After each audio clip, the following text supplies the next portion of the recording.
Welcome back to Rethink Weight Loss. It's day 4, the last day of the event. We've been talking all week about what doesn't work and what mindsets we need to change. And I'm going to continue those today, but really show how getting sustainable weight loss is stepping off the path we've been on and onto a whole different path. When I do that with my hands, it makes me think of this analogy that helps me, the analogy of the steamship. So our habits have this momentum like a steamship. They're going. And we get these ideas from our environment, like, oh, do this little change over here, do this little change over there, go back and forth with the changes that you're doing. Do one thing during the week and a different thing on the weekend.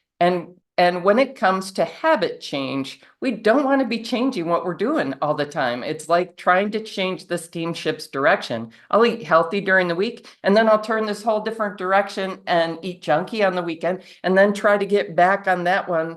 It's not going to be easy. It's not going to work very well. Habits have a lot of momentum, and interrupting our habits is a bit of an effort. Like the steamship changing directions is going to have to slow down. Going to have to turn. It's going to have to then start building momentum again. So that feels hard to people. And because they've done dieting, they feel like this is just going to get harder and harder. Like I'm just going to get hungry, etc. And that's not true. When you use a sustainable approach, there is this upfront effort of learning something new. And how do I make this fit in my life? And how do I really find, like for me, how do I find enough vegetables that I really enjoy? It was something I had to work on for a while.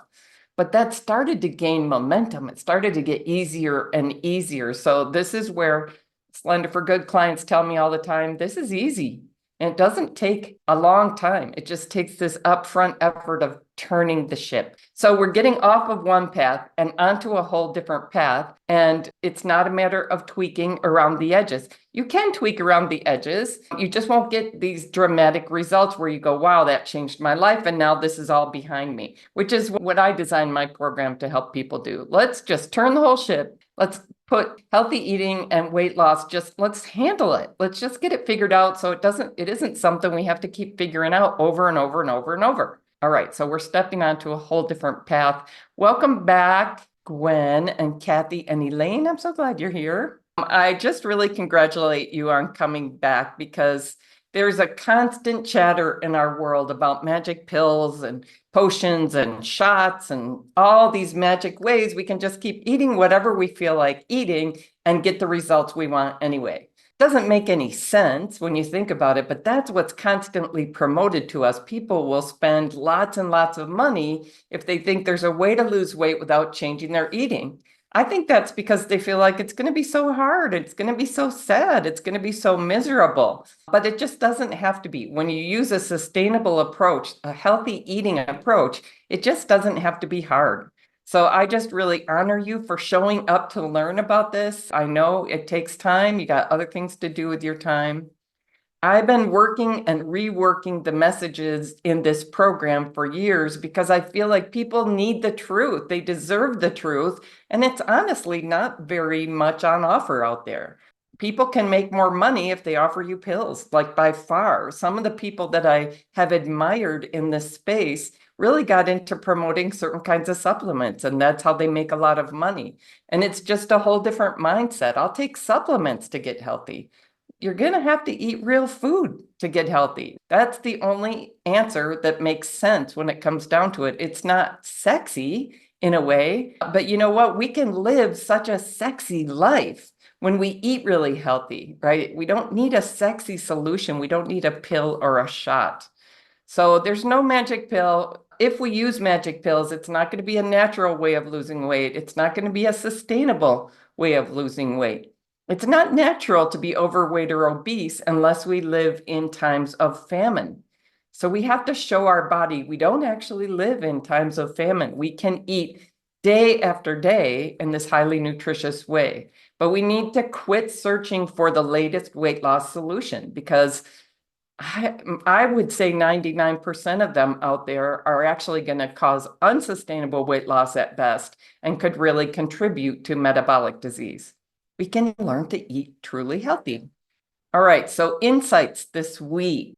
So the first one is that the only answer to achieving healthy weight loss that lasts, that's sustainable. By the way, I know that word is a little bit obnoxious, but I think we need to have it in our head.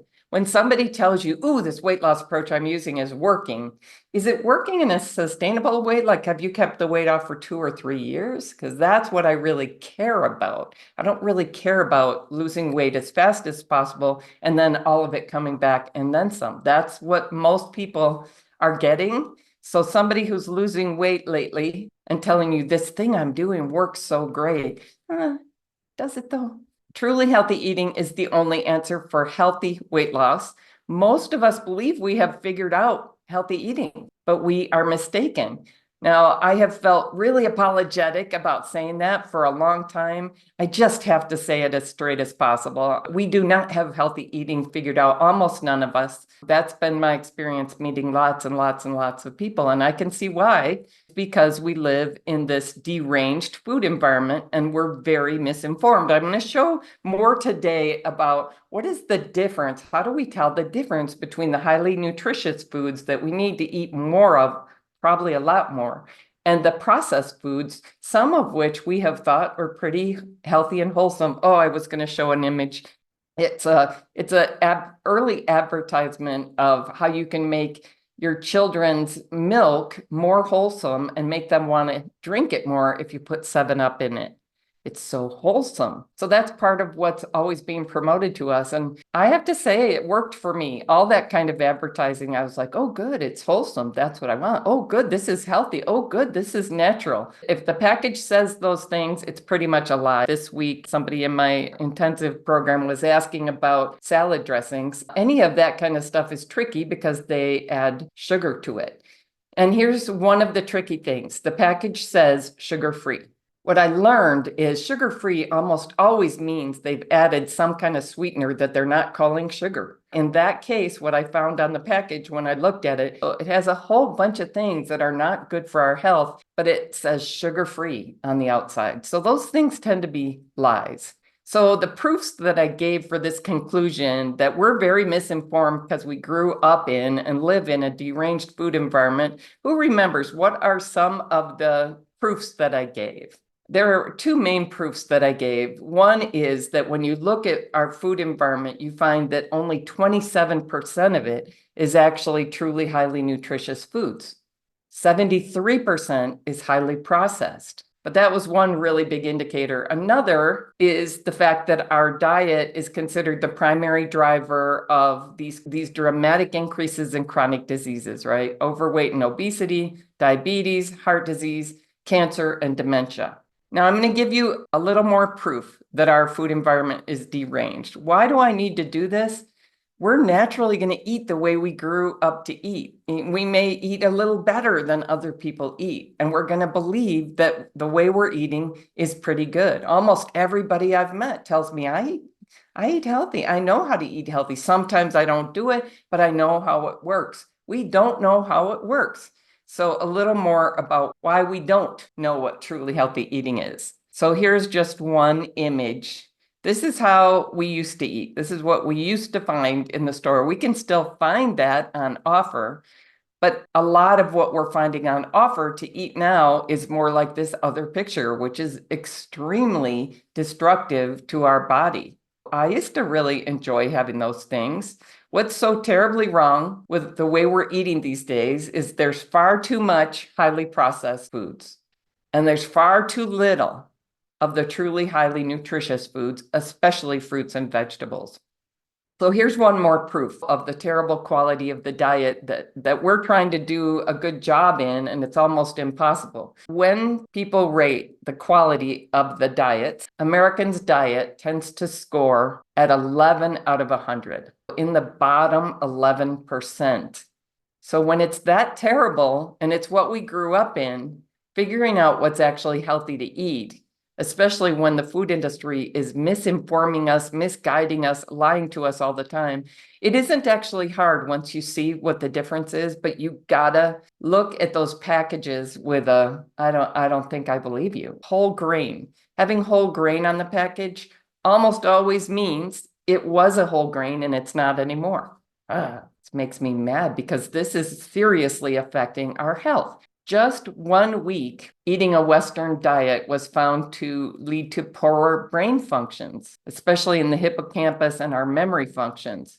It also led people to finding junk food more desirable. So can you see how both eating too much of the non-nutritious, highly processed stuff is a problem for our body? It's too much toxins for our body to take in. It's driving that hunger and anxiety response, changing our hormones. It's making our brain seek those things out. And it's changing our gut microbiome so we aren't well.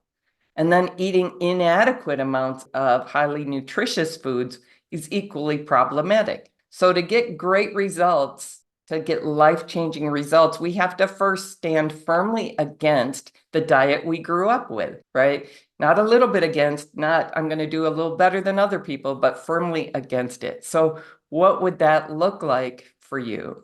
So the only answer to truly healthy weight loss that lasts is truly healthy eating. What that is can transform both excess fat storage and the risk of those progressive diseases that I've been talking about. It's not actually hard to do. It starts with eating abundant, highly nutritious foods. Have you found ways to eat some highly nutritious foods in greater abundance this week already?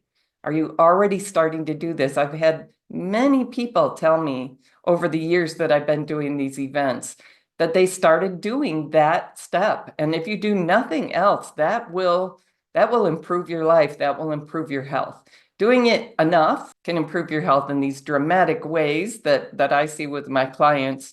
But starting to do this, if you do nothing else, can change your life. And then it's moving your mindset toward highly nutritious foods being the best foods. So this is what I'm going to talk to psychologists about when I do this convention talk in a couple of weeks, is we can help people fall in love with the nutritious things and fall out of love with the non-nutritious things. This is psychology. It's changing how we look at and think about and feel about different foods.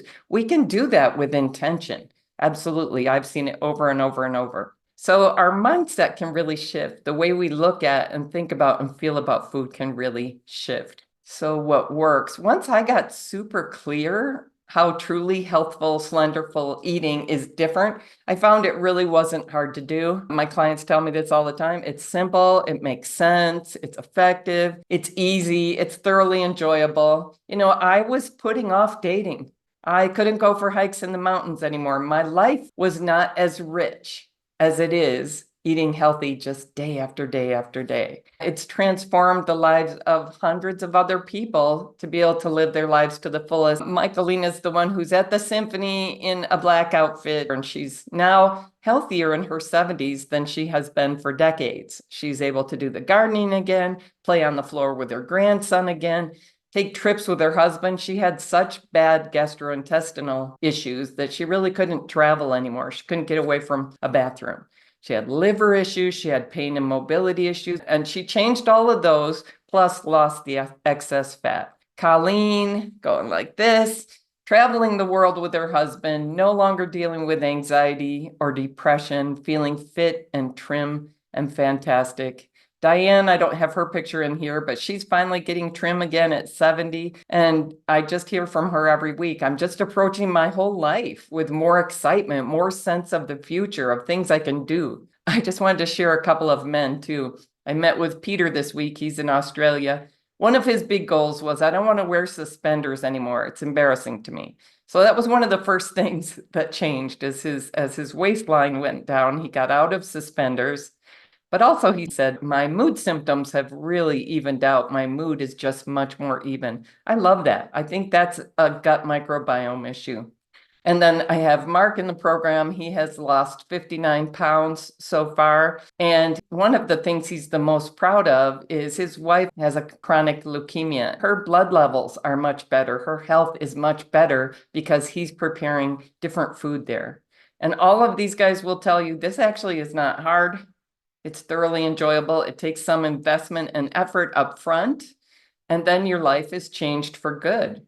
So these are some slides I threw in there. I want you to see what we see in the diet very differently. A lot of us have moved away from The TV dinners, those were really popular when I was a kid. It was very exciting for moms. Convenience and fast was highly promoted.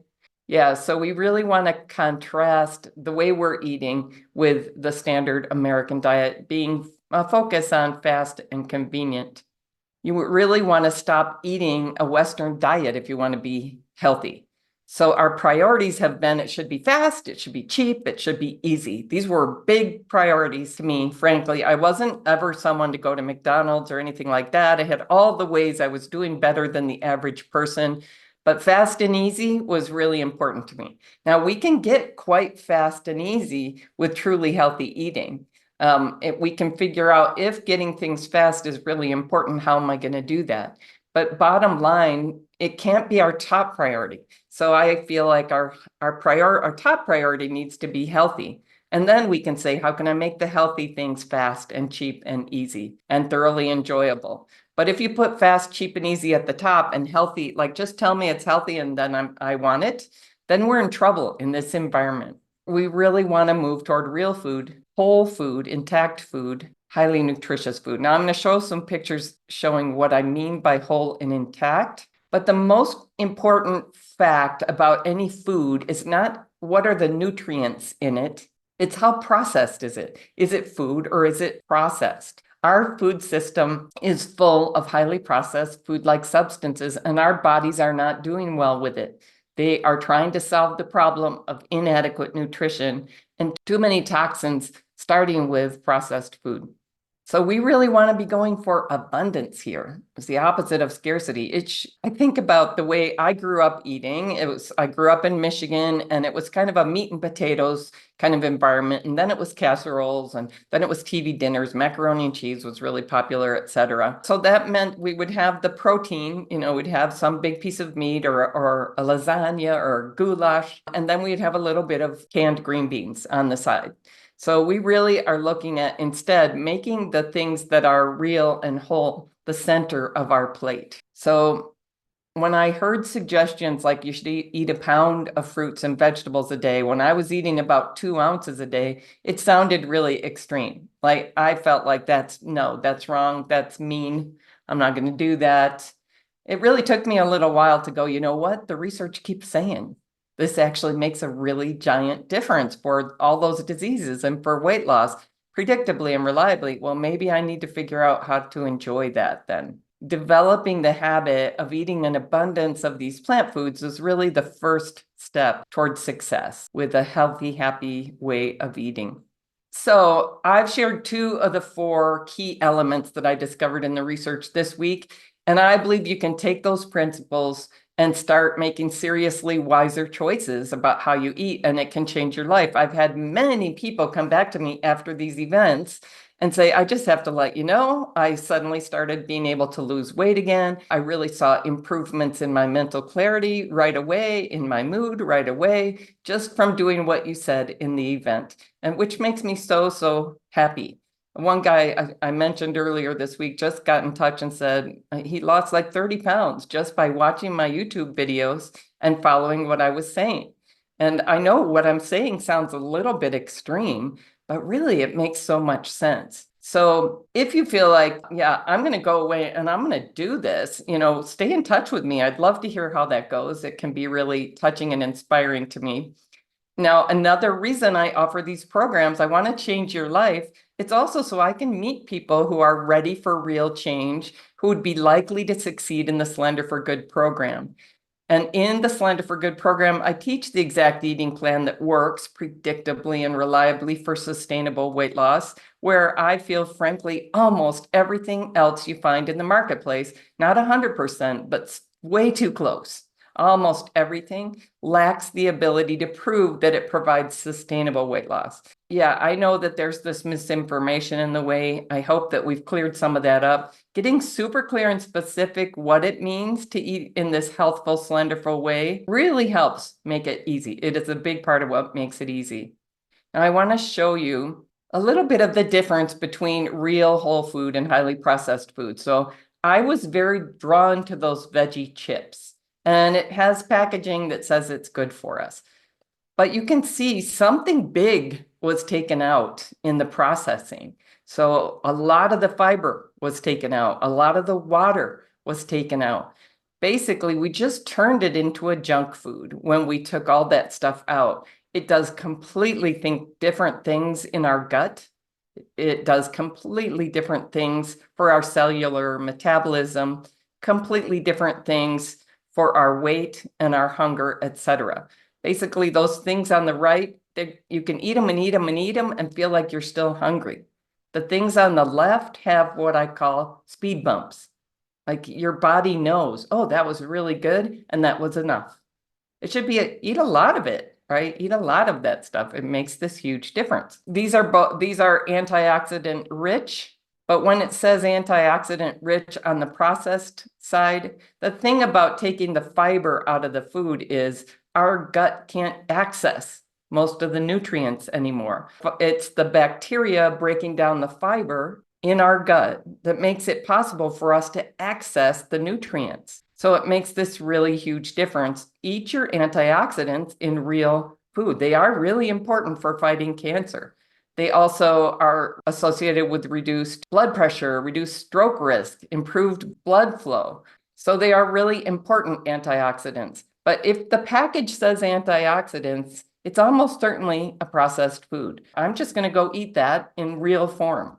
Iceberg lettuce, we often think of as being, it doesn't have any benefit to it. It's 96% water, but it also has 17 units of antioxidants, as opposed to fresh salmon that has 3 units, chicken has 5 units. So we really want to be eating a lot more of the plant foods than we are. Real whole grains can be very beneficial for us. This is one of the last things I figured out in all my studies. What is the issue with grains? I studied it and studied it. This is really the last thing I figured out, and it's what helped me get the last 15 pounds off. So I had gone gluten-free, and then I had gone grain-free. I finally discovered that having some whole grain in your diet is very beneficial for most of us. And most of us are not going to benefit by going gluten-free. Some people will. It's not the right thing for most of us. But there is this giant difference in what our body does with the whole grains as opposed to what it does with processed grains, right? So it makes this giant difference for our health, for our weight, for our risk of those chronic diseases.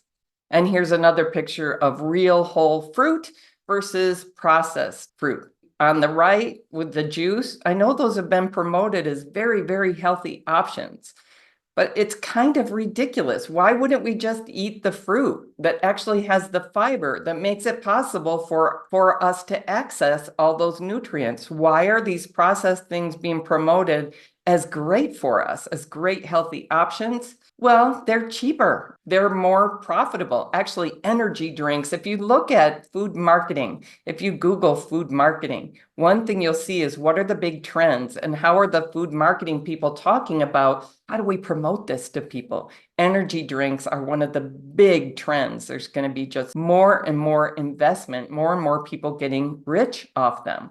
And it's partly because it appeals to us, the idea that there's some quick, easy, tasty, sweet way to get great nutrition. But it's a lie. Eat the fruit. Take the time and eat the fruit. The research is a little bit mixed, but studies show that drinking juice spikes our blood sugar levels. So the glycemic index of an orange is 43. The glycemic index of orange juice is between 60 and 70. There's some indication that drinking juice increases the risk of hyperglycemia and type 2 diabetes. So a study from 2013 showed drinking fruit juice 3 times a week relates to an 8% increase in diabetes risk. Eating blueberries, grapes, apples, and pears was associated with reduced risk of diabetes. So another study found that replacing fruit juices with 3 helpings of whole fruits every week lowered the risk of diabetes by 7%.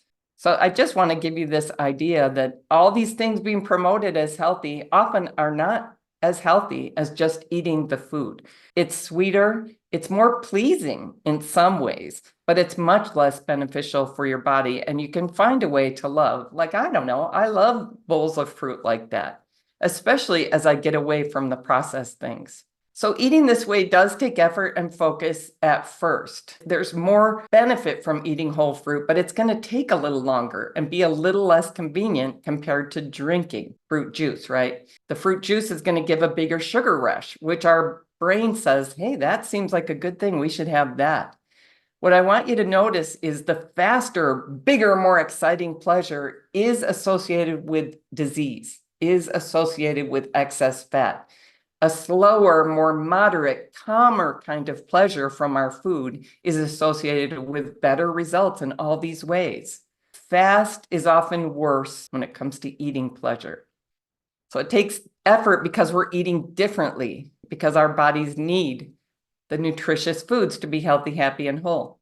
There's no faking our bodies out on that. You're not giving me real food. I'm going to try to solve this problem because we want to work with our bodies rather than against them. Body, I'm sorry. This is what I finally kind of moved to. I'm sorry I was kind of going for fast and convenient and the highest, most exciting pleasure because I can see that's not been good for you. I'm going to figure this out. I'm going to fix this. So I want to work with you. And I also want to enjoy what I'm eating. So those, all right, I can do that, right? Our bodies need these nutritious foods. We want to work with our bodies because we want different results. We can keep eating the way other people around us eat. They're going to say, it's your birthday. It's the weekend. It's my birthday. It's a holiday. La, la, la, la, la. I have all these excuses for you why you don't have to eat healthy today. And you can go along with those excuses if you want to keep having the results that people are having in our society.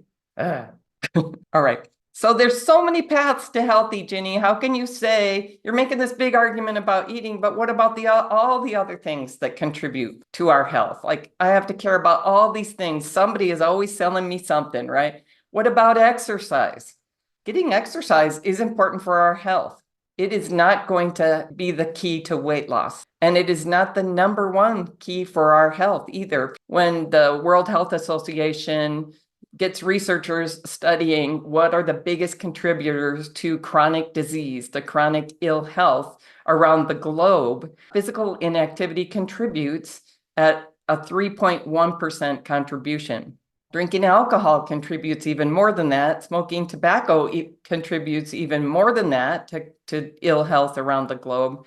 But a poor diet contributes more than all of those, right? So we are simply not going to be able to excuse a poor diet with exercise. We need to get good sleep. That absolutely matters. Managing our stress matters. Quitting smoking matters. All of these can be important for our health. Other things we know are really important for our health is having some close relationships in our lives. It doesn't have to be a lot, but we need some.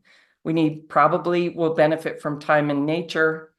But the number one biggest driver for living as healthfully as possible, as long as possible, is the same as the number one driver for living slender, and that is our diet. That is what we are eating.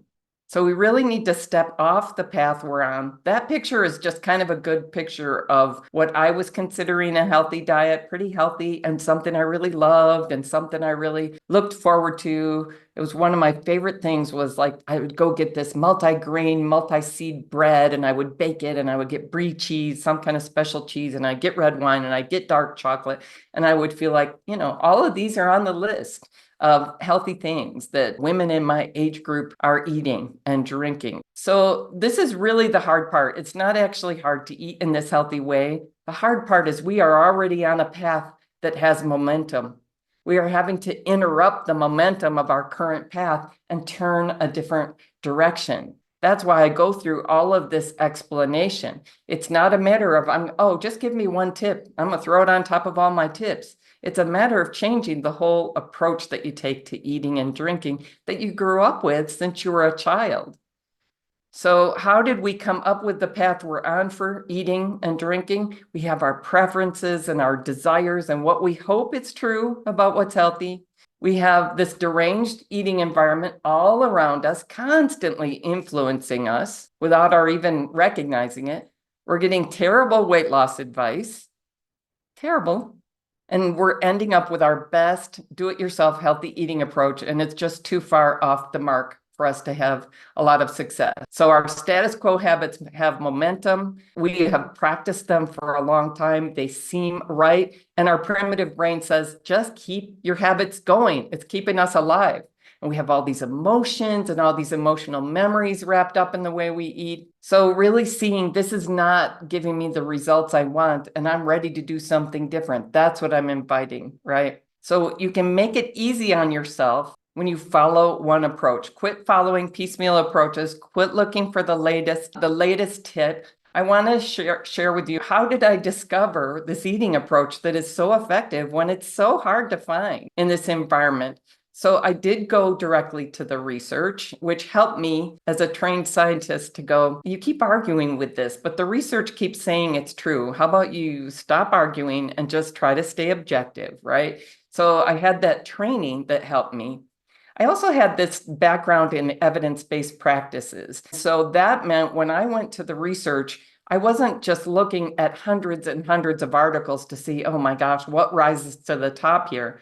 I got very specific. I'm looking for research that consistently proves that you can change your risk of heart disease and high blood pressure with certain diet principles, that you can change your risk of diabetes, you can change your risk of cancer, your risk of dementia, and you can lose weight.